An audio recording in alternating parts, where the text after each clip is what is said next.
Well, Matthew, welcome. Thanks for being here. Thank you for having me here. Yeah, I'm very excited to share your story today. We've known each other for a few years now, and Mhm. you've worked through some incredible um, patterns and reached some plateaus. So I'm very excited to share your story. Yeah, yeah, I can start with what happened. So I had a pretty challenging life from the start. I Hmm. had a difficult childhood. I have an extremely difficult teenhood, and then I had a very demanding adulthood. I have had a very successful career in telecommunication and cybersecurity. I've done a lot. I had a lot of success, but it also took a lot out of me. And I ended up ignoring a lot of things in my life that shouldn't have been ignored. Mm. I know that now. And then it all came to a head in 2018, in November 1st, 2018. And I suddenly lost most of my memory and lost most of my cognitive skills. Mm. So I went from being a very highly functioning adult, successful in his career, to somebody that didn't remember most of his life, that didn't remember how to drive, how to do simple math. Um, Anything you can think of, I was challenged to do it all of a sudden. Yeah, all the way And down to the very basics of memory that you had, like driving a car, correct, for instance. Wow. yeah, yeah. Nobody could explain it. I went through a series of neurological tests, Mm. strokes, for brain tumor, for viruses that could have entered the Mhm. blood-brain barrier. I mean, anything you can think of, and everything was checked off. So Mhm. at the end of the neurological checklist, the doctor said, well, you don't have anything we can test for. You're on your own. And they sent me to a psychiatrist, which was a complete disaster. Um, and um, and then I struggled through a couple of psychiatrists before finding the right one, Mhm. a very good one. Yeah. And same with therapists. And I was diagnosed with um, complex PTSD, severe anxiety, severe dissociation, and major depression. Mhm. Um, at the time, I didn't take that well. I Yeah. remember thinking, "You're telling me that I lost all my memory, my job, my life, my cognitive skills, and I'm depressed?" No shit, Sherlock, right? I mean, Right. it's of course I'm depressed, right? Mhm. But it took me a while to understand that I was depressed and I was struggling with those issues even before that. Mhm. So I started the treatment. I started the therapy. I started taking medicine. I went through I think most of, if not all, the antipsychotic, antidepressant, anti-anxiety medication out there. I Mhm. even did genetic testing to Mhm. help the psychiatrist understand which medication had the best chance of helping me. Mm. And that's kind of where I discovered that my depression was drug resistant. It was not something that uh, normal medicine alone would cure or would even abate. Mhm. And at that time, I was struggling with very serious suicidal episodes. Yeah. life-threatening ones. It was Hmm. scary. Yeah. I used to own a gun, and I remember one day rushing to my best friends and giving him a gun because it was not safe for me to have it anymore. Yeah. Wow. Um, and that was kind of like the wake up call for me. And I talked to a lot of people, and it was suggested that I tried ketamine. Hmm. And I didn't even know that what ketamine was. To me, that was a horse tranquilizer, and I didn't know that it was even used in human medicine. Hmm. So I looked into it, and it was okay, but I didn't feel like it was strong enough or powerful enough. And then that's when I ran into Oregon allowing psychedelic therapy. Hmm. And, I live nearby. So it was a possibility for me. And I started to do the research, and I was floored with what I found. Mm. I basically found out that the science was all there. Hmm. It was just political will that was lacking, and in giving that opportunity for people who really needed it. Yeah. And for some reason, Oregon had stepped up and stepped in and said, "Hey, we're going to give that opportunity for people, Hmm. for providers to offer the services and for patients to take advantage of those services." And so I went on the Oregon website. I downloaded the whole list. They were very organized.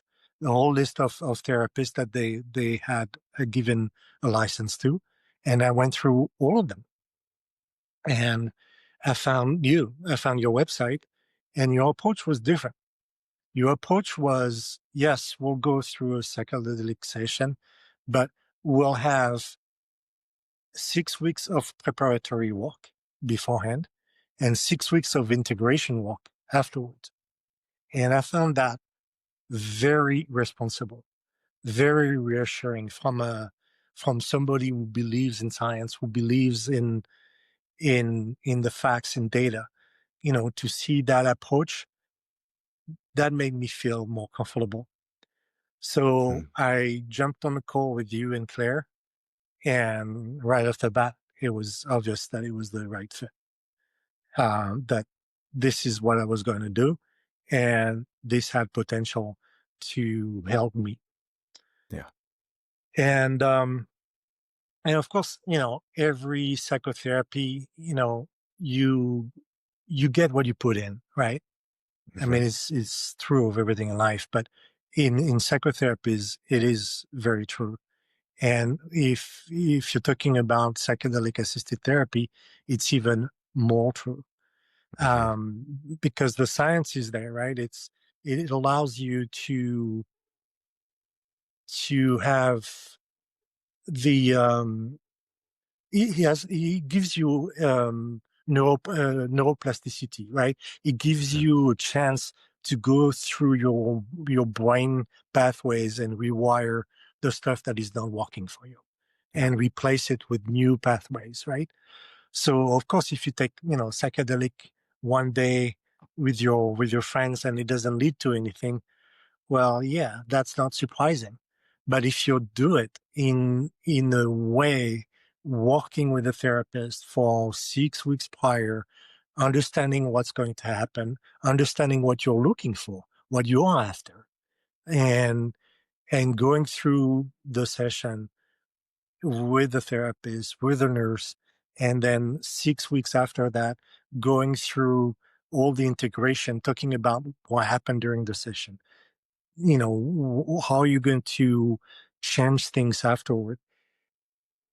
It can be life changing, and it can also last because the science is there. It's neuroplasticity. You can create new pathways, new ways of thinking about your trauma, your past, your depression, yourself, others, the universe, if you want to. You can create those pathways and make sure they're there for after the therapy so you can continue to um, take those pathways, right? And Yeah. in the brain, the chemistry makes it that the more you take those pathways, the stronger they are, the stronger the connection between those neurons are, right? Hmm. So it can happen and it can last. And I didn't have my hopes very high, right? I wanted to manage my expectations and Hmm. I wanted to keep my expectations low, right? Hmm. I wanted to say, to go in there knowing that it could change my life, but not banking that it was going to, right? Hmm. And and it was tough. The work was tough. Right? I mean, you're not an easy therapist, right? You're not a rosy, everything is fine, touchy feely. No, you have the uncanny ability to zoom in on those core issues and help the people you help um, understand what these issues are. And but you do it with such compassion and such empathy that it works. Yeah, I mean, for me, it really works. I mean, I remember sometimes where you were staring at me in the eyes. I was like, I was starting to feel nervous, but then you talked, and your voice is so soft, and your caring, it just comes across so vividly that I felt comfortable. I felt all my defenses lowered, and I was able to share whatever I wanted to share, but also to understand what I didn't even understand myself. And that is, priceless really. And so so the work was intense, very, very positive. And then the psychedelic session happened. It wasn't what I expected, even though you guys prepared me quite a bit. I still had that image that were given of, psychedelics, making you see magical beings in colors you can't even name. And well, I'm sure it can happen. Maybe sometime in the future I will experience that, but that is not what I experienced. What I experienced was a series of almost monochrome scenes, but I remember I felt the emotions of everybody in those scenes. I Hmm. relived some of my abuse. I Hmm. was there with the abuser. I felt what I did feel at the time, which I hadn't connected with in so long. But I also felt the emotions of the abusers. Hmm. What was Uh, that? the lust, but beyond the lust, what was broken in them Mm. to make them act the way they were acting. Hmm. And I felt empathy for them. Hmm. And I would never, and I have goosebumps just thinking about it. But I would have never guessed in a million years that I would feel empathy for these people. Yeah. Before this, what were you feeling towards these people?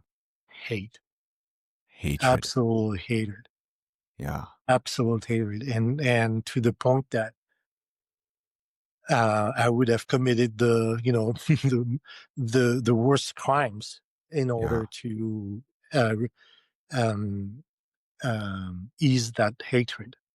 Yeah. I didn't, but Right. the desire to do so was there for sure. So it was consuming. It was consuming. It was absolutely not healing. Yeah. Um, but so I went through those scenes, right? And I remember one woman that was telling me afterwards, telling me, dig deeper. You're on the right path. Mm-hmm. And then all of a sudden, I just felt an incredible sense of peace. I remember saying over and over, I feel peace. I'm at peace. No, I am peace. And I kept repeating that during the session. And so it was completely different from the magical beings in colors that don't exist. But I ended up with a sense of acceptance of the past, Mm-hmm. acceptance of the present, because, I had to mourn. In 2018, I had to mourn my job, my whole identity, Yeah. most of my relationships because they were work-based relationships, most of my relationships because I was walking so much. Yeah. And so I had to mourn all of that. But after the session, I felt that acceptance and that profound and intense peace.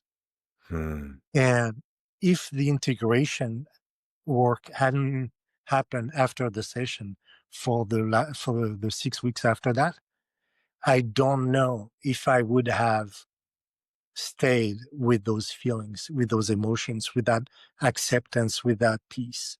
Mm-hmm. It's really talking through it, talking about it.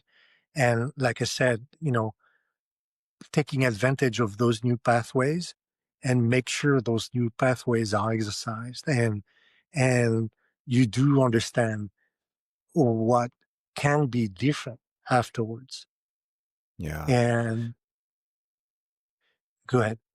No, I was going to ask before this, before these emotions came up and you accepted them, and there was this transforming of the emotions going from the hatred to compassion and empathy. What was your relationship with your emotions before that? What did you do with that hatred that was there, for instance? That's a very good point. I was just burying it as Yeah. deep and as far as I could, right? I Yeah. mean, um, sometimes they would resurface, right? Sometimes Mhm. when I say sometimes, it's every morning. Every morning as I dress up.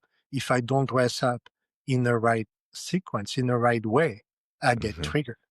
Yeah. Even to this day, but now it's better. But before 2023, when we had our work, Yeah. it was definitely true. So I was So burying it the with no pattern, chance of bury healing it, it. Yeah, bury it, don't feel it. And that explains what purpose that dissociation, that disconnect might have served then. absolutely. And that's what I realized through our work and through Mhm. my work with other therapists, that what happened in 2018 with losing my memory, losing my cognitive skills, Mhm. um, you know, it was a blessing in disguise, right? Okay, well, fine, that's a nice idiom, but it was really what it was. I lost all of that, but I don't think that without it, I would have survived very long. And Mm. without it, I wouldn't have the opportunity to heal those wounds Yeah. like have so far. I still have a lot of work to do. I still have a lot of lot of ways to, even recover my memories. They're still there, right? They are Mhm. just not accessible for some reason. There's still something blocking them. So I still have a lot of, opportunities to heal, but I'm in many ways, I'm functioning better than I was, even though had this, to this day, there is no way I could do the job that I was paid to do before. Mhm. I cannot deal with chaos, with a lot of people, um, with tension between people. So yeah, I still have stuff to go work on, but past trauma has been healed quite a bit through the psychedelic therapy that we've done. Wow. So there was some wisdom. There was a defense. There was a reason, there was a teaching behind that disconnect, behind that dissociation. It was the emotions that you were carrying, that you were burying, were so powerful. They were bursting out the seams. And correct me if I'm wrong here, but there wasn't a foundation of how to process those emotions, let alone accept the emotions and to express them or soothe them. No, I mean, I was never Yeah, taught any of that. I mean, my right. parents, they were born in the 40s. They didn't even understand what an emotion was, right? I mean, Sure. Yeah. they were not taught either, right? So, I was not from a background of people that knew how to process what happened in their life. We Hmm. tough it up, we plow through, and Hmm. hopefully we don't die, right? Yeah. And So that's you exactly what, you yeah, learned that that's, to suppress it very early. yeah. I mean, even during my childhood, the first memory I have is a memory of abuse in the hand of my mother. Hmm. And I learned at that age, I was what, 2, had to repress my needs, to repress my Right. emotions in order to survive, right? Precisely. Yeah. It's a So, survival mechanism. yeah, very helpful when you're 2. When you're 50, not so much. Yeah. So here we're seeing an example of an adaptation to pain that developed very early in life, which was Yeah. to suppress the emotions. It protected you. It might have even saved you at that point. Hmm. And now later in life, that pain from the past, that pattern is still showing up here. And this is what you're talking about, of those familiar patterns in terms of like a neurological connection. It's deep, it's reinforced, it's been there since the very beginning when your body was developing. And now what you're talking about doing is seeing, recognizing, and accepting that pattern and choosing something new. Yeah. And, and What's, go ahead. and that work has to be pretty intense and pretty powerful to undo those connections that you've been using for the last 50 years. I mean, when you think about it, right? Those are ingrained mechanisms that I've been using for 50 years. So of course they were well-oiled, well reinforced mechanisms that I was going to continue to use for the rest of my life if Yeah. this was not happen, if this hadn't happened. Yeah. Sorry, I'm kind of struggling with words, but this is highly Hmm. emotional for me. Yeah. It's okay. What are you feeling right now? Um, overall, I'm very excited because I want to share that story Hmm. so other people that can relate to what I've been through Yeah. can see that, hey, there could be a light at the end of the tunnel, and Hmm. also that this psychedelic therapy can work. Yeah. You just have to do it with the right therapist in the right environment Hmm. and do the work. Wonderful. Let's dig a little deeper with what you're feeling then. So, excitement, and I'm sure this is no revelation for you. When something gets excited, it has a lot of energy to it. So if an For sure. electron is excited and it's about to make a jump to a higher level of its Hmm. frequency. So if you're feeling excited, what feeling, what emotion do you think is excited? What has the energy to it? Interesting. Yeah. I mean, it's joy. Mm, It's um, empathy, compassion. yeah. See, It's let's all of that. notice that. Yeah. Yeah. So that could be elusive and difficult to see. Yeah. And we might see the excitement, but we miss the shades of the joy, the compassion, the empathy that's there, gratitude. Yeah. That's a very strong one for sure. Yeah. Gratitude. Yeah. So let's notice that you're feeling very happy, grateful. Yeah. I mean, I am grateful and I know what I owe you. I mean, I did the work, you did the work, but that work wouldn't have happened without you. So I know that, every day I'm grateful for that. Oh, thank you. And you did the work. I Yeah, just help you find the door, and you're the one who has to go through it. I can't do it for you. You did all that's of true. it. So I appreciate the gratitude and I gratefully receive it. And let's be grateful for what you've done because there's nothing external that is ever going to heal you.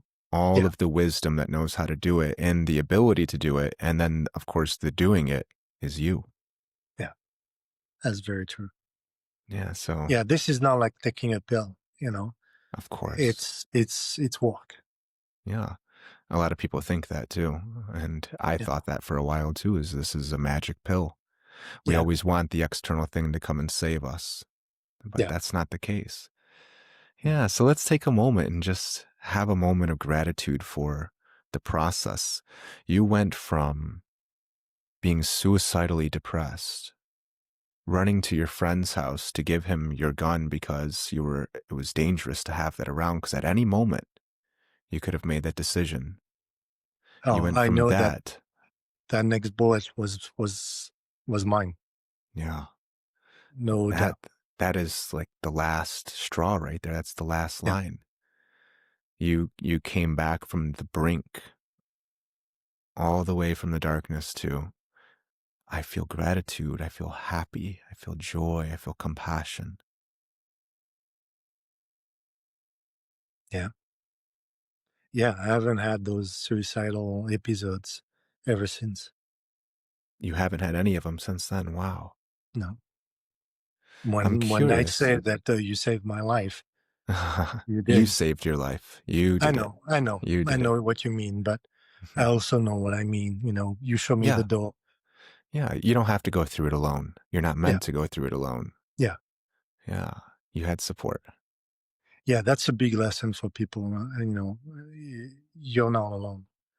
There Hmm. are people that will show you the door, and there are people that went through the door, Yeah. and those people can tell you what it is to live once you've gone through that door. Yes. There is a path that's out there. Yeah, I'm curious, what is your process like today? You were saying that there's still some areas that are stuck. There's still some yeah, difficulties. What are you working through today? yeah. Amazingly, in 12 weeks we haven't solved all my problems. But so there are still a few left. But no, I mean, I continue to lead my life through mindfulness. Mhm. I meditate, I journal, I um, practice gratitude. It's a silly thing, but it is so powerful. At least three things that I'm grateful for every day, and it Yeah. makes a huge difference over time. It We is don't have it to judge it. Yeah, it is. It helps you rewire your brain every day Mhm. and just steer it gently every day towards gratefulness. Yeah. And, Like I we just do saw a yoga, moment I ago. stretch, Yeah. sorry, go ahead. I was going to say, just like we saw a moment ago, Yeah. there's gratitude, there's joy that's right there. But if the default pattern is of hatred and fear and Or ignoring pain, your emotions. yeah, yeah, ignoring, suppressing all of those, you suppress the joy too. Yeah, And so to have a practice where you tune into that gratitude and you find it here right now, that's what you're talking about with the building the new pathways. It's not the psychedelic that does that. I mean, it helps, yes, yeah, but the continuous practice that you're doing of reinforcing that pathway of gratitude and joy is what's really strengthening it for you. correct. Yeah, yeah, absolutely. Yeah. So, what else are you working on today, these days? Yeah, so a couple of things. I think there is, a couple of, areas that I identified. Well, Hmm. first of all, my memory issues are still there, right? So it's long-term memory, it's short-term memory, it's still a struggle. I have to write everything down, otherwise I forget everything. Mm-hmm. I mean, I'm like a 90-year-old with dementia, right? It's very frustrating at times, but you know, I cope. I also have focus issues. Mm-hmm. I reinvented myself as a writer after my whole issue. Mm-hmm. So I wrote my first book. It took me 5 years, but I did it. Mm-hmm. I'm working on the second one. It took me only two years this time, but I still have difficulty focusing and finishing it. So I have to do that. One thing that I'm working quite actively these days on is repairing the relationship between my mind and my body. Mm-hmm. Like I said before, you know, I was totally ignoring my body's needs, right? I was Mm-hmm. mind over matter. I was going to force it, push it through, and continue forward. Well, the body knows the score, keeps the score, right? I mean, that's a good book, but it is true. So I want to get to a point where both my mind and my body thrive off each other, where my mind helps me exercise, helps me be active, eat better, but Mm-hmm. also my body helps my mind feel better, think sharper, you know, and Yeah. and have that synergy. So I'm at the beginning of that. Mm-hmm. I've seen very encouraging progress in the last few months. Yes. So, but I still have quite a bit to do. Yeah. Um, quite a bit of healing to do Yeah. because my relationship with food has been screwed up since day one, right? Mm-hmm. Um, that's how it started with my mother. I use food of all my unwillingness to eat as a way to make sense of my environment, a Mm-hmm. way to get attention from my mother that I wasn't receiving. You Mm-hmm. know, and you're talking about when you're 2 years old, right? So you don't have a lot of room to process what's happening, right? Right. So I basically didn't eat until I was 14. And when I hit 14, all of a sudden I bulked it up. I grew up by a foot in 6 months. Um, all of a sudden I was an athlete. And then I started to work. I had kids and I started to overeat as a way to, I don't even know what, to process the anxiety or suppress it or whatever. Mm-hmm. And and my weight ballooned. And now I'm working on that. I'm working on rewiring my brain Mm-hmm. and definitely rewiring my body Yeah. um, to have a better outlook. I lost 27 pounds. Will lose more. I'm way more active. I can hike. I can experience life. Um, so all of that is at the beginning of stages, and it's encouraging, but it is not solid yet. Yeah. Um, the last thing I had on my mind is that my brain, for some reason, my mind cannot process a lot of stimuli at once. Mm-hmm. Maybe it's autism, maybe it's not, but I cannot do crowds. Uh, Of I course. just cannot process a thousand of discussions at once. Yeah. My hearing is extremely good. Mm-hmm. So being in the middle of a crowd just totally overwhelms me. Yeah. I end up either, you know, shutting down, having panic attacks or getting angry. None of that is helpful. So I would love to work on that as well. Okay. Sorry, it's Yeah. a bigger list, We but got so we got three things there. Do you want to explore them a little bit right now? sure. Okay. I'm more happy to do that. Okay. Let's start with the last one. That one's the first one. That was it's right there. Which you mentioned that earlier. You were saying that you can't go back to working that type of job, the chaos, all of the busy things that are going on. So Yeah, it just seems like your body has a boundary that you don't want to deal with overstimulus. And that's probably explains why you live in a wooded area Yeah, where you can have some peace. So yeah, your body is telling you something here, it seems like, which is the chaos, the crowds, all the noise, all the madness that's going on out there. It's painful and it's difficult. And so you don't want to engage with that. yeah. Yeah. So I don't think there's anything wrong with that. In fact, I think that that sounds like quite a bit of wisdom that's coming up from you. Yeah, yeah. One of my favorite author. I'm French. I was born in France. I'm an American citizen for now.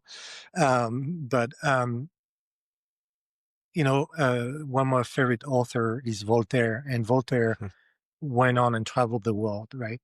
And towards the end of his life, he came back to where he was from, and he started a garden, and he cultivated his garden for the rest of his life, right? Yeah. And yeah, I can cultivate my garden, and I'm doing literally that. Yeah. But it'd be nice if it was a choice, and If it was not a choice, you said? a choice, yeah, Yeah. and not something that I'm forced into, Mm, right? It'd be nice if, yeah, I'm living on 10 acres of woods. I don't have any neighbors. I don't see any houses from anywhere in my house, but it is not really a choice right now. I feel that still I'm limited in the ways I can experience life. hmm Yeah. And I'm craving for the ways that I was enjoying life before. I hear you. Way before actually. But Yeah. yeah. It's interesting that you bring up Voltaire when talking about this because in Candide, he's traveling the world in pursuit of, if I remember correctly, he was trying to find his former lover. Yeah, it's my favorite book. Yeah. Yeah, so he's looking for his former lover and Yeah. he's on this constant quest to reclaim what he once had. And he comes across some of the most lush gardens and most bountiful places in the world. He even comes across El Dorado, Yeah. the place that everybody's searching for. And it's never what he's looking for. So he keeps going on more, looking for more, quest for more, looking for this idea of what he once had. And if I remember how the story ends, he does find his lover. And you tell me since it's your favorite book, but he was kind of mutilated. If I remember, something had happened. There was some injury, and he was cultivating the garden. He was kind of saying, this is where I wanted to be the entire time. And how much have I lost through this pursuit of trying to gain? Yeah, absolutely, right? Yeah. And it echoes, Voltaire's own life, right? Because that's what Voltaire Mm-hmm. did, right? He became that forward thinker and was invited Mm-hmm. to all the European courts in throughout the time, and Yeah. experienced all these foods, all these people. But at the end of the Yeah. day, he realized that his castle and his garden was where he was meant to be. It's Yeah. almost parallel to to the Holy Grail, right? Where all those Mm-hmm. knights went to seek for the Grail as Yeah. an actual object external to themselves, where it was Mm-hmm. actually an internal quest, Yeah. right? Yeah. And Achilles went through something very similar, right? mhm, The quest for greatness, to go out there yeah, and have everybody remember your name, and he dies in the pursuit of it. And then he's down in Hades saying, I should have lived poor as a farmer and just had a lovely family and cultivated my own garden. yeah. I Hmm. mean, my relationship with my kids would have been so much different if I had done that from the start. Yeah, maybe. So Hmm. it Maybe. sounds to me like there's a draw in both ways that you're experiencing here. Yes, you want to go out and experience things on your terms, but also there's a part of you that already knows exactly what you want. Hmm. Yeah, that's a good point. Yeah, And of course, if there are times where you do want to go out into the madness of the cities, you want to go into Seattle or Portland or whatever, which is no exaggeration today to say that you're going to risk your life just driving across town. yeah, there's going to be fear and anger and sadness that's going to come up and disgust when you're going through there. So the ability to navigate these emotions is going to be crucial. Yeah, yeah. And And that's something that I have learned through all these years of therapies that I've done since 2018, all these years, of 7 years. course, yeah. But, emotions are just signals, right? And Hmm. it took me a while to really internalize that, right? Because Hmm. you get overwhelmed by those signals, Sure. right? Yeah. And if you're not careful, it can just take you down. Consume And you, but overwhelm if you. yeah, consume you, absolutely. But if you are careful and you say, okay, well, I'm experiencing this emotion right now. Okay, I'm acknowledging it. What does it mean? Where is this coming from? Yeah. Why do you? Why am I feeling that way? Hmm. It's so much easier than done, but Of said than done. course. But yeah, So that's the practice then, and you've got it. yeah. And then the question becomes, if you go into a situation that's very stimulating, Mhm. overstimulating, overwhelming, how do you take care of yourself while having all those really big emotions that can overwhelm you very quickly and easily and consume you? How do you do that practice while navigating a difficult time or place? How can you set boundaries with the external stimulus so you can take care of your internal experience? That's a very good question. So when the stimuli is limited, either Hmm. in intensity or in numbers, um, it's easier, right? I mean, if you're dealing with somebody who's mildly irritating, you can probably say, yeah, that guy is irritating me. I know where it's coming from. I'm just going to acknowledge it and move on. Hmm. That's easy. But if you're in the middle of a crowd where all those discussions happening around you and people are getting angry or fighting or too excited, then you have less and less room to do Of that. course. Yeah. And if you're somebody who's stable, you have that safety net of still being able to do that in those conditions. I don't feel like I have a safety net. I can talk about acknowledging my emotions and I can talk about it in theory, but in practice, in those conditions, Hmm. if somebody's arguing with me, angry, or if I'm in the middle, if I witness a fight, or if I'm in the middle of a crowd, I get very easily overwhelmed. Yeah. And either I shut down, I panic, I get angry, I basically get overwhelmed by What do whatever you emotion. think? What do you think somebody who is stable, as you were just describing, what do you think they would do in a situation like that where they're in a crowd and people are screaming and yelling and fighting and there's all this chaos around them? What do you think they would do if they were in that situation and they're emotionally stable? I mean, one way to would say, okay, this is not my problem. Those two people are fighting. Hmm. Doesn't concern me. I hope they'll be okay, but there's nothing I can do and move on, right? Um, that'd be a stable way to deal with it. Hmm. Um, yeah, This, I can't do anything and I can move, but I can move on, is, I think it's important. There is something that you can do there. If sure. two people are fighting, that presents an immediate danger to yourself. Hmm. You could easily get wrapped up in it. They might pull out a weapon and you might get caught in the crossfire. This might spread, so on and so forth. Sure. Physical confrontation like that is pretty dangerous.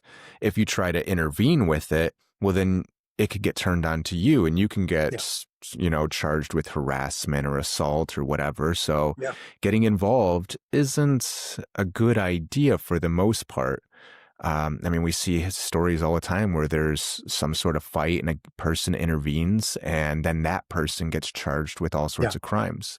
Yeah, So absolutely. to get involved is to put yourself in further danger, and to be Hmm. in proximity is danger.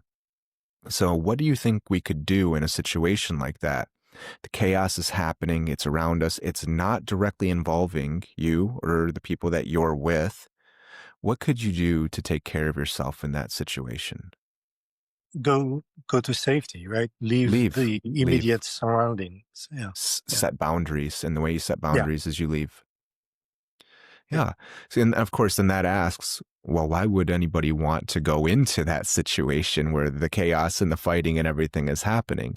So these are important questions to ask. And if you do really want to go into it for whatever reason, there's something happening, there's an event, there's a place you want to get to, whatever, being able to recognize, okay, there's fear and anger here because there's a fight that's happening right next to me. I need to take care of myself and the people around me and get to safety. Yeah. So it's not a matter, I don't think, of staying in interaction with the overwhelming stimuli. It's rather listening to the signal from your body, the emotion, and saying, it's telling me to do something. I need to get away from this. Yeah. And then acting it out. Either that or acknowledge that there is no danger, right? I mean, you Mm, can have anxiety because you think that two people are fighting, yeah, and realizing that they're really not. They're just loud and drunk, precisely. right? Precisely. So that's another way to dismiss the situation or handle the Mhm. situation if the parameters are different. Terrific. Yeah. So you notice you use the term anxiety this time. So anxiety is different from fear. Fear is something's happening and I'm afraid of it. There's two people fighting and that's scary. Anxiety is more of the generalized fear Yeah. that's not about anything in particular. Yeah. So It's less yeah, specific. Yeah. you're making a very key distinction here of recognizing, is this fear or nervousness or panic that's coming from the past? Is it showing up here now? And am I going to find something to justify it? Yeah. So constantly recognizing when this pattern from the past shows up here now, and engaging with it is very good practice. Yeah. And I don't know if I would recommend practicing it where people are fighting and things like that, but you can practice it Exposure everywhere you therapy. go. What was that? Exposure therapy. Yeah, I don't know if Mm. that's Yeah. a way that I would recommend, but everybody, Yeah. you do you. So Yeah. that's the third one, and I think that one's pretty straightforward. You have the foundation underneath you already. You had all the answers of exactly what you need to do there. Listen to yourself, express the emotions that you're feeling. Okay, I'm scared, guys. We're scared. This is scary. This is dangerous. Let's get out of here. And then Sure. you take action to listen to those emotions. You set boundaries. So you Yeah. got it. Now it's just practicing that. Yeah. Let's talk about the first two that you mentioned. The first one was the busy mind. Yeah. The second one was the relationship between the mind and the body. Uh And I huh. think, uh, to echo what you just said, I think I have the beginning of the framework there too. Of course. We can Yes. talk through it, but I feel like I'm on the right path. Yes, I agree. Um, And I, there's some very subtle things that we can draw attention to that might help. okay. So I think that the first two that you mentioned, the busy mind, not being able to focus, not being able to be present here, the overactiveness of thinking, Hmm. and the second one that you mentioned, which was your relationship with food. Hmm. I think both of those are interrelated. Okay. They sound very similar to me. What Yeah, it's purpose? possible. What purpose do you think the busy mind is serving for you?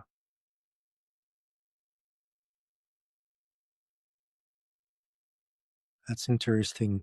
Um, yeah. So those memory issues and those focus issues, Hmm. in one sense, they are protecting me from life, Protecting right? you from life. From life, Mhm. because throughout my life, I learned that life can be scary. Mhm. Life can be dangerous. But instead of dealing with it on a per situation basis, just like we went through with that fight scenario, Mhm. I feel like my memory issues and focus issues could be there to protect me from the dangers of life by preventing me from living. Yeah. Not the right, not the right way to do so, Mhm. but a very efficient way to do so. Right? You can not have a life, log yourself into your basement and never leave, which is kind of what I'm doing. Mhm. but that's not really living, right? That's Yeah. not, you're basically foregoing your life. It So yeah, sounds you're scary protecting and yourself, but dangerous. yeah, yeah. Mhm. Okay. So So maybe it it's a is, right? Maybe protector. it's something else, but maybe Yeah. on a psychological level, it is a Mhm. protector. Yeah, A like you said. protector, a defense mechanism Yeah. to protect you from the dangerous things that happened in the past. Yes. Yeah. And so there's two things that are happening. Then there's the protecting you from the dangerous things that have happened. Hmm. And there's the projection or again, the pain from the past that's showing up here in the present. And then it becomes a blockage. So it's not protecting you from life, it's blocking you from life. Correct. Because you might be sitting in your garden or with your partner or with your friends, and there might not be any of the dangerous things that are there, but that defense mechanism kicks in, doesn't it? For sure. And Mm-hmm. that has created a lot of issues with my wife because I traveled the world before I met her. I visited, I think, like 53 countries Mm-hmm. before I met her. And she didn't even have a passport when I met her. And so she wants to explore the world, and I don't. But I don't for the wrong reasons. For it's that defense mechanism that is preventing me from living my life and Mm-hmm. living my life with her and satisfying a need she has, which is to Mm-hmm. go and discover the world. Now I And I, understand what we just talked about, yeah, yeah, the going into and the crowds. yeah, exactly. You Mm-hmm. know, and there are places in the world that I would love to go back to, and two love to discover because believe it or not, I haven't seen everything in the world. I still have things that I can discover. So, but there is part of me that is blocking me from that. What are you feeling when you're telling me that there's more that you want to explore and discover out there? Excitement, Tell me what's excited. trepidation. I love to go to Scotland. I love to I'd discover that. love Yeah. is coming up now. So I'm happy, it sounds like. Oh, for sure. Yeah. For sure. Yeah. So, okay. So here again, we're seeing a big emotion come out. There's a lot of expansion and joy that's around going and traveling. Yeah. But then on the other hand, we got this fear, this pain from the past again that's showing up here that's stopping it. Yeah. So let's zoom in on your relationship again with this busy mind that is protecting you. Hmm. What is your relationship with it? So before I would try to force it. I would just, brute force it, brute force my focus, just, put a timer, Hmm. lock myself in my office, finish that book, you know. Well, that doesn't work anymore. That hasn't Right. worked since 2018. Hmm. So the best I've done this far is to not get frustrated with it. Okay. Basically saying, okay, I sat down at my desk, put up my manuscript, pulled up the list of Hmm. comments I need to fix. Nothing happened. Move on. I tried. Let's not get frustrated. Okay. That's not bad, but doesn't get you here. It doesn't get you to a finished book either, right? It Hmm. doesn't get you to a life experience either. Okay. So Okay, there's so something missing. the first relationship was very harsh. It was, I'm just gonna Yes, brute force it. I will bludgeon it until it does what I want it to do, and we will get through. exactly, And then it retaliated, and it said, "Well, I can play this game too, and we'll just shut everything down." exactly.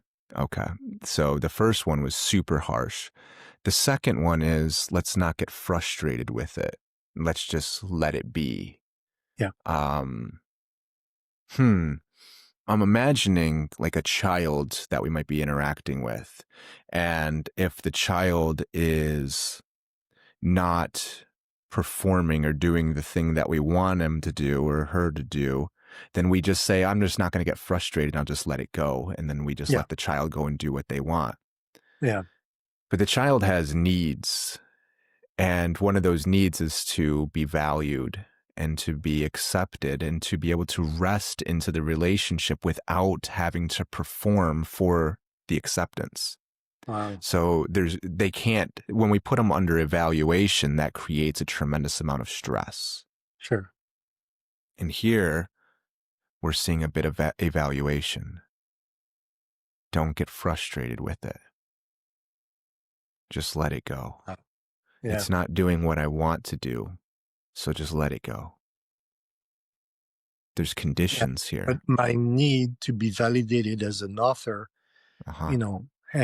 and most of it above it is validated as somebody with a brain that is still thinking, that is still functioning, Ah, despite of what okay. happened to me, since 2018. That Mm-hmm. need to be validated is not met. I see. So now we just highlighted what's driving this interaction that you're having with this busy mind, this dissociation, which is the need for validation through being a writer. And this is very important. The need to be validated through being a writer. That's Hmm. mind-boggling. Yeah. Well, again, here we see just the language, the problem, right? The issue. We're judging, evaluating here, criticizing. So we could look at this need in two parts: the need to be validated, and then to get that validation through being a writer. But I'm wondering, the need to get validated through being a writer, is there a pressure here? Is there a weight?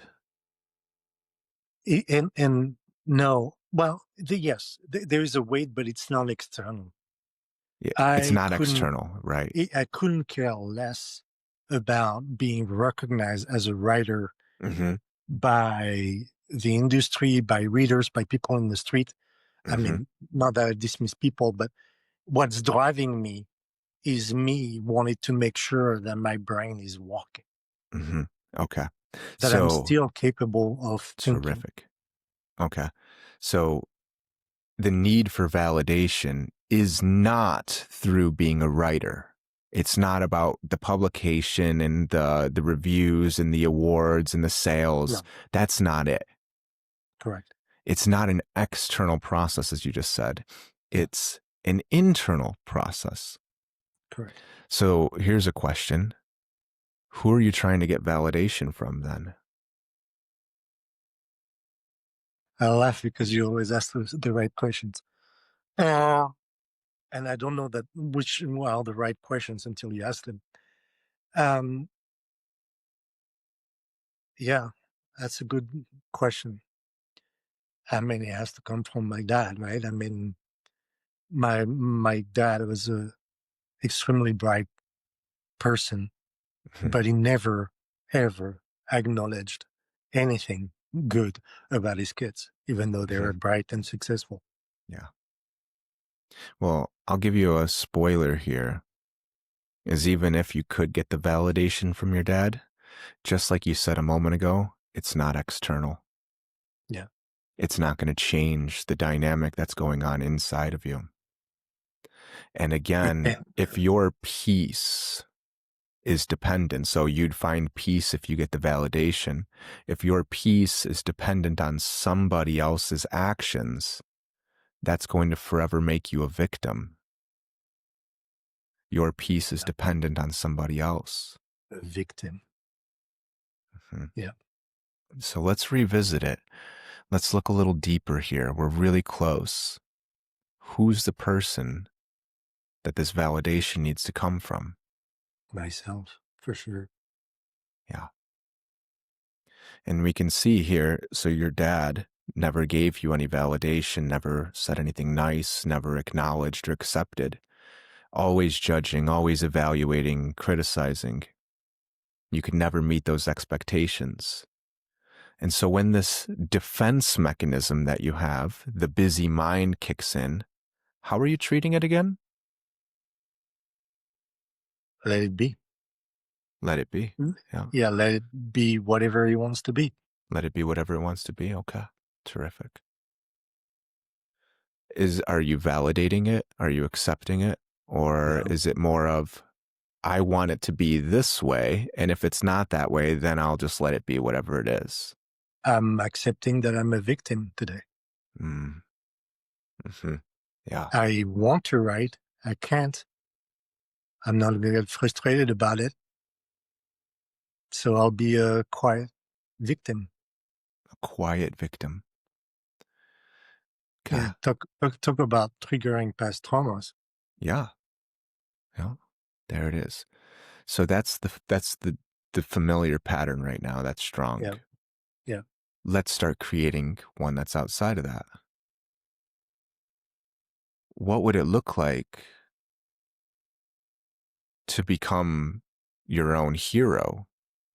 What would it look like to become the person who gives yourself the validation that you needed that you didn't get from your father? I know I can do it. I wrote a book already. Mm-hmm. It was extremely well received by everybody who read it. Mm-hmm. You know, I know I can do it. It took me 5 years, but I was struggling, I mean, with suicidal episodes Yeah. in the midst of it, right? So Mm-hmm. now I'm feel better, not completely there yet, but better. Mm-hmm. I know I can do it. I know I can do it. There's So, no doubt in my mind. yeah, you can do the production, you can make the book and Yeah. publish the book, yes. But what would it look like to do the thing of validating yourself? Hmm. Specifically, Matthew, with this defense mechanism that's coming up, that's disconnecting you, that's taking your attention, it's getting really busy in the mind. What would it look like to validate yourself when you're going through this process?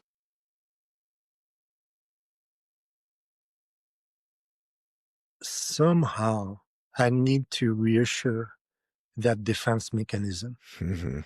right? Yeah. That there is no need for that defense mechanism anymore, right? I mean, all my life, and I still do, I suffered from dissociation, Hmm. right? If we're on the right path here, we're saying that my inability to focus and finish my book is a form of dissociation. Hmm. It's a form of protecting me from danger, Right. from hurt. And I Hmm. need to understand what that mechanism is, what is trying to protect me from exactly, Hmm. because it's not trying to protect me from a beating or an abuse right now. I'm safe. I'm physically safe. But Hmm. it's still trying to protect me from what? From failure? From the pain Yeah. of not being able to write a book? Or from How, a rejection? how about the evaluation of not being able to write the book? The Mhm. evaluation and the criticism of having the busy mind, the perception of being a victim. When those are present, it's not exactly a safe environment. In fact, it's very similar to the environment that your dad created, isn't it? Hmm. Hmm. So if we see this defense mechanism as something that's trying to protect you from lack of safety, well, we just found some things that create a feeling of not being safe. Yeah.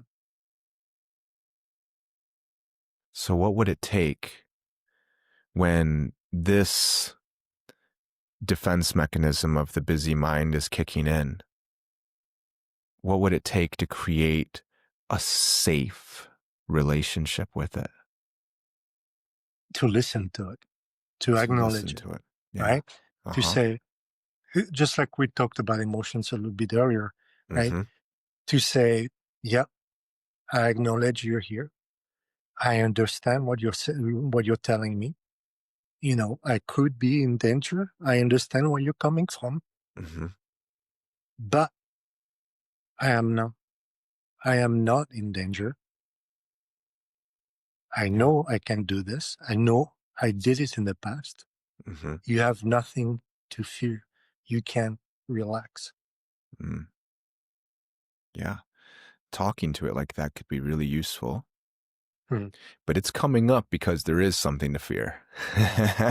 Right? It's active. There's something that activated it and it's going to justify itself.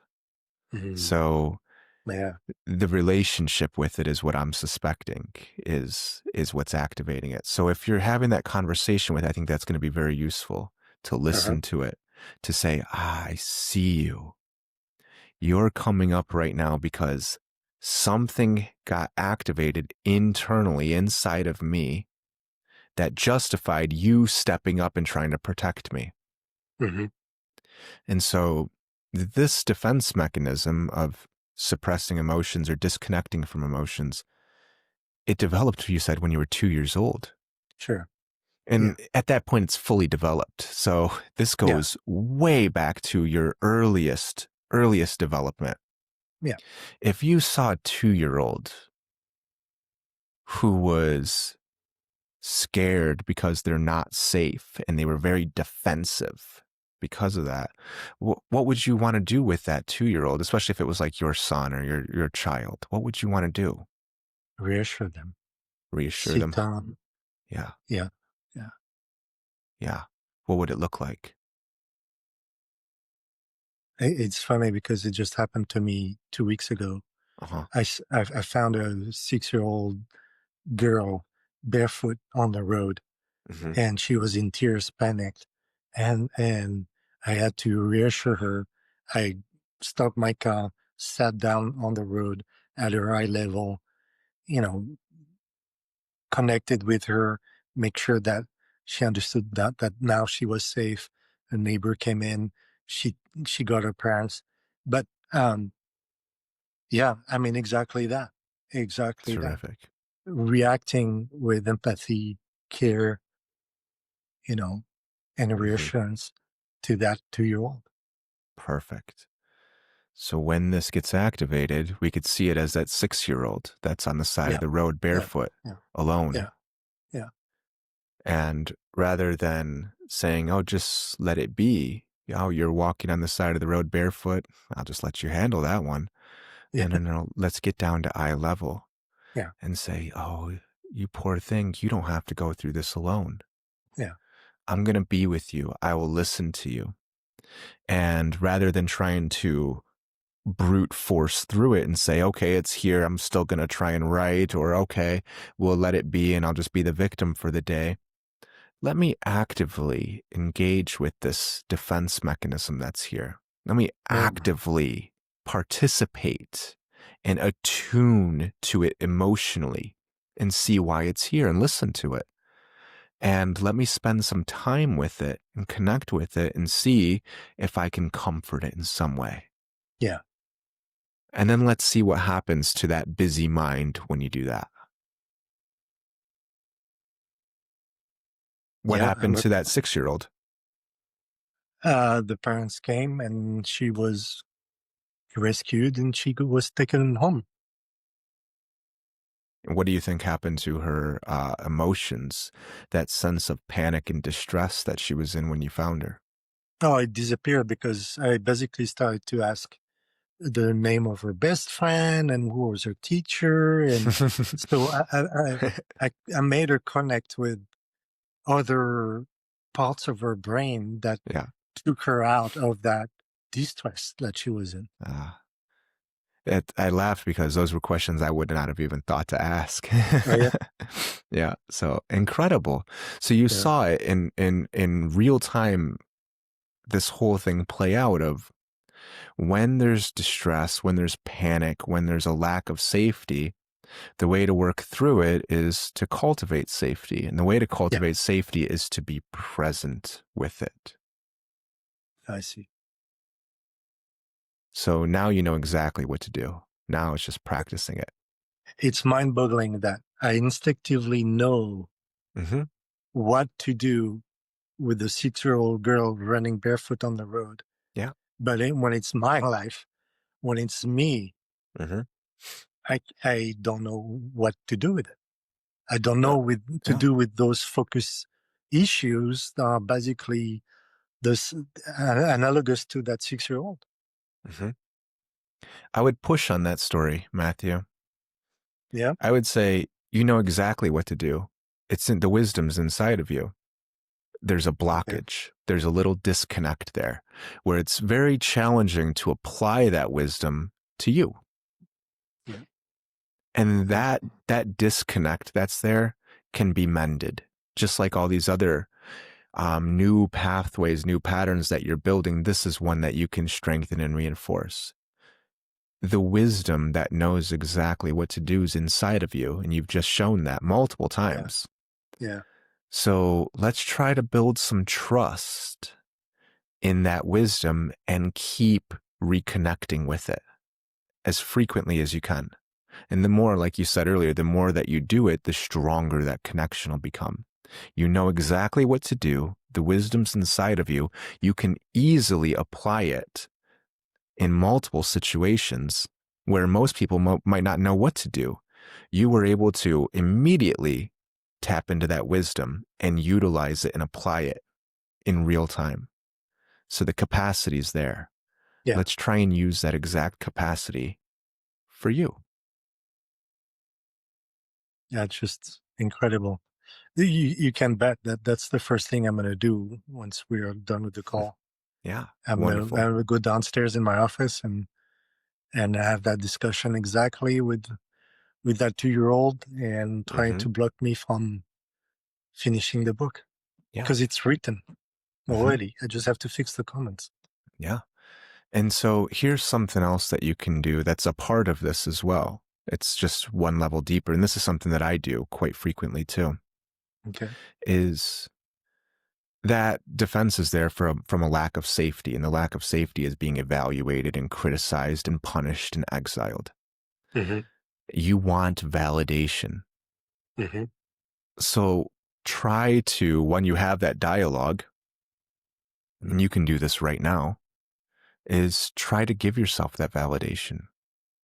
Yeah. Meaning, try to value yourself and try Yeah. to respect yourself and admire yourself rather than judge and criticize. Oh, I need to fix it. I need to do these things. No, look, I've already done the first book and it was incredible and it was really well received. And I've already written the second one and I'm almost to the end gate of that. Let me try and enjoy this. And how wonderful has it been that despite all the trauma, and despite all of the adaptations to that trauma and all the barriers in life, I'm still creating wonderful things and I'm still connecting to myself and I'm still developing and progressing. Wow, man, I'm doing such good work here. Yeah. Again, it's not going to matter if your dad does it. Yeah. It's going to matter It's too if you late for do it. that. Yeah. Yeah. So Uh, try and practice that as much as you can. And I suspect that, like I said, I think that the busy mind and the eating are intimately intertwined. You suppress your emotions. And yeah. you said earlier, you're eating your emotions. Is that a bug on my screen? It is. Wow. So again, if we can notice this desire to want to eat, to try to soothe the emotions, well, that means that there's emotions that need attention. Yeah. And so here, try to make a gentle choice of, do I need to eat something to soothe these emotions? Will that soothe the emotions? And be gentle with yourself through this too. Yeah. If you do want to eat something, the judgment, the criticism, the punishment is the lack of safety. So try to be very gentle and try to go into those emotions. They might be emotions from the past. They might be the reaction to the judgment and the criticism and the Sure. evaluation that's there. And Sure. the exact same practice that we just did a moment ago, that applies here as well. Yeah. So let's try to create that safety, to cultivate that safety and connect with those emotions and listen to this defense mechanism that's there and spend some time on it and get down eye level and say, I see you. And you don't have to go through this alone. And Yeah. let's see what happens to that pattern of eating. Makes all sense. How are you feeling? Happy for sure. That one came up a lot faster. Yeah, like a light has appeared in the darkness. Everything makes sense. Yeah. Now, something that I find is very useful too, I don't want to overload you with things, but when I get stuck, I actually had a teacher who said this. He said, when your back's up against the wall, when you're stuck Mhm. and things aren't working out, take a moment and remember where you came from and look at all the steps and progressions that you've made up until this point. And when you can't quite get through it, just muddle through it. It's not going to change the outcome. Remember where you came from and try to encourage yourself, support yourself a little bit. Because from what you've told me in just this call alone, you've come a long way. There's no end destination to get to here. It's just a Sure. constant practice of just being present with what you have and continuing to engage with it. Thank you. Yeah. Matthew, you're doing fantastic work. I tell you this every time we talk. You too. I'm very happy and I'm very proud. I love hearing where you're at and what you're going through. And again, remembering where you come from, the difficulties that you're experiencing now, I don't want it to demean them by any Sure. means. But if Yeah. you, and I don't like comparing, but again, remembering where you came from, this is Yeah. very different from having to get rid of the gun. You've made such tremendous steps in progression. So allow Good. yourself to enjoy that. I will. I will. I'll let you know how it goes.